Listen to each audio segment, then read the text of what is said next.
My dad talked to me. I was a really young kid, and so this is just him kind of talking, right? And I had the privilege of having a hostage negotiator for a dad. But one of the things he taught me as a young guy was to always be cognizant of ears around you. Oh, and man. that came from him and his homicide detective colleagues walking through scenes, and there'd be a reporter on scene. Oh, boy.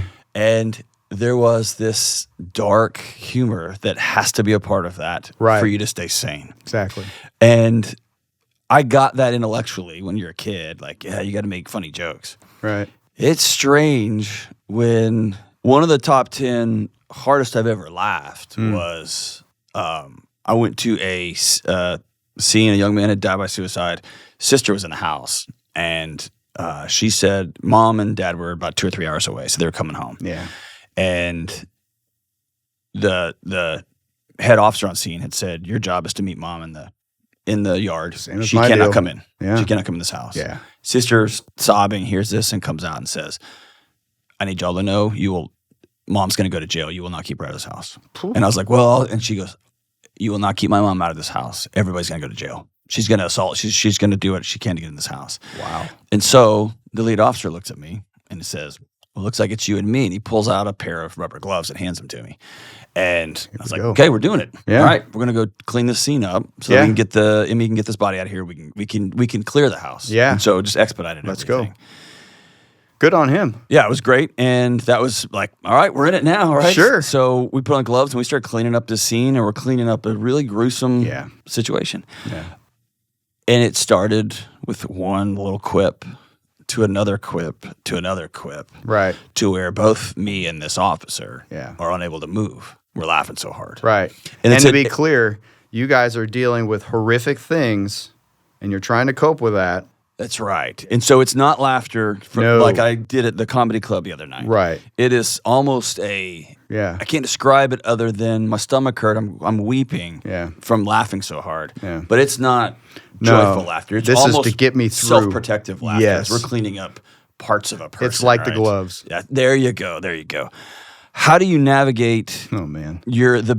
how do you navigate your Yep. I don't know. It's just everybody has self-protective responses. You say Right. things with your wife when she says something to you, and it just happens. Or you start Right. laughing when you get a call, or Yeah. you start sobbing. You don't want to be crying, but here it is. How do you handle some of those innate, what I'd call protective measures? Right. As your body tries to take care of you, Right. whether you're cleaning up a dead body, you're trying to deal with a broken marriage. I've sat with people when they say, "I've been having an affair," Yeah. and she just starts roaring laughing. Right. Right? Or he just starts sobbing like he's 9. Yeah. In a it's a jarring way.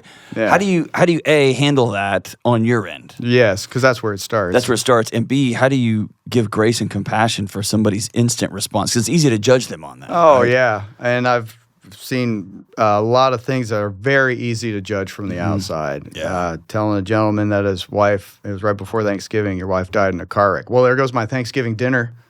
Yeah. Didn't expect that.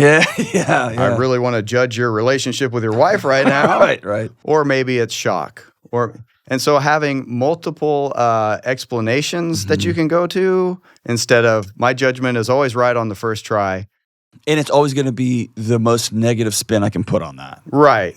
Partly because I would never say that. I'm a bad person. And That's I right. just like, yeah. Yeah. So slowing my roll, having multiple explanations, trying to be gracious. All right, well, hopefully he doesn't mean that. Maybe we'll find out later if this is true or not. Maybe this is so multiple explanations for what you're seeing. Be slow to judge. And, for me, I would like people to be slow to judge me. Right? Yeah. And then, we've hit the theme of how do I regulate myself, be it my emotions, my reactions, or my sense of humor and my mouth. Yeah. Yep. And being a college professor, telling some of these stories in a class as an example, I have expanded the mechanism in my brain that kind of watches over this. Well, what if that person was standing in this room as you told this story? Yeah. What if they can hear you? And so I try to carry How that. do you honor them through the story? Yeah. Right? Yeah. The dude's lying in front of me. I went into a house to get the suitcase for the daughter of a man who came at Thanksgiving. He just reached out to her. They were and he ended up killing himself in her house right before Thanksgiving. Jeez. I step over this dude, and as I look at him, and his eyes are open, he's looking at me.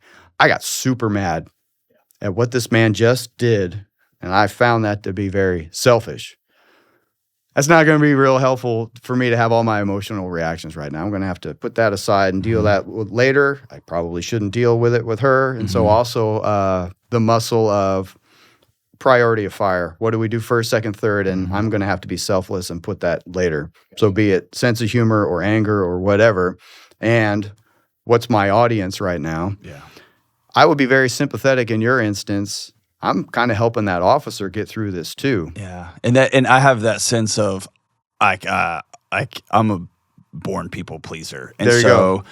How can I help Yes. this guy? Because was a young guy and was clearly This is not for me. this is a lot, Yeah. right? Yeah, Yeah. and they don't. I mean, you talk about it at Academy, Right. It's different when you're Ooh, can smell it. when you're trying to get brain matter down at sink, right? That's right. And it's just not like it is in the movies. That's and right. So, And I talk about this stuff like I'm an expert, but I've crossed that line, course, just like of your course, yeah. instance. And so trying to learn those lessons for the next time. yeah. So I made a mistake. I laughed too loud. We laughed too loud. It was disrespectful. I apologize. Yeah. And I'm doing what I can to get through this thing. I like what you said about the withholding judgment. The way I've characterized it is I found myself over the years, some guy cuts me off. Yep. I instantly make up a story about that guy. Right. And it's instantaneous. Sure. And it's that guy those guys who listen to that music, who drive those stupid little Right. dropped Hondas, don't care about anybody, and they all do math. And it's just this whole Right. cascade of a story. You're very creative. That has no bearing on reality. Right. Maybe a little bit, but like none. Sure. And what I found with myself is it's my cortisol that spikes. It's my That's right. adrenaline. It's my near stroke. Right. And it has no bearing on that driver. I'm going to pick on you a little bit. Yeah. Sounds like in that moment, you're the type of guy who judges everybody as an a-hole.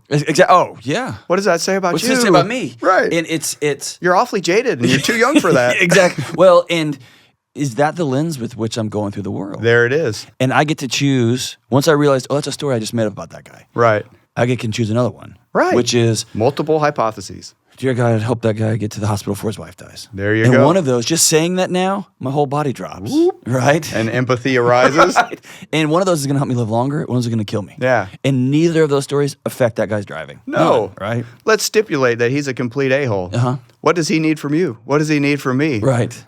I need to teach him a lesson. Right. Yeah, yeah. They don't benefit from lessons anyway. Exactly. So what's going to help that guy? Or, going back full circle, presence and empathy and maybe a little bit of curiosity, like, hey, Right. like, what's that driving? Maybe I could be an example to him too. Right. As he starts to come off just way, you'd be like, come on, man. Right. And it's, okay, right? Yeah. And maybe not, but I get to pick that story. Right. And going back to when I tell my wife something, if she instantly gets mad, All right. maybe she's had a rough one. Yeah. Or the example I use with my wife is, hey, can you please put those towels? It drives me crazy. Yeah. Like, there's just wet towels. Then the very next morning I walk in and there's wet towels on the floor. I can pick the story. Right. The story is, oh, she's just doing this to rub it in on me because Right. or, good God, what is her day must have been? I'm going to go do the dishes right now. Sure. I get to pick. Yeah. I get to pick. I think it benefits us to be gracious to people, and of course, it benefits them.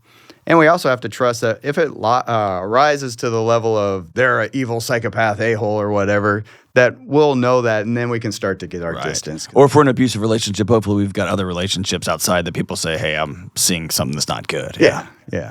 We don't have to play defense all the time. Yeah.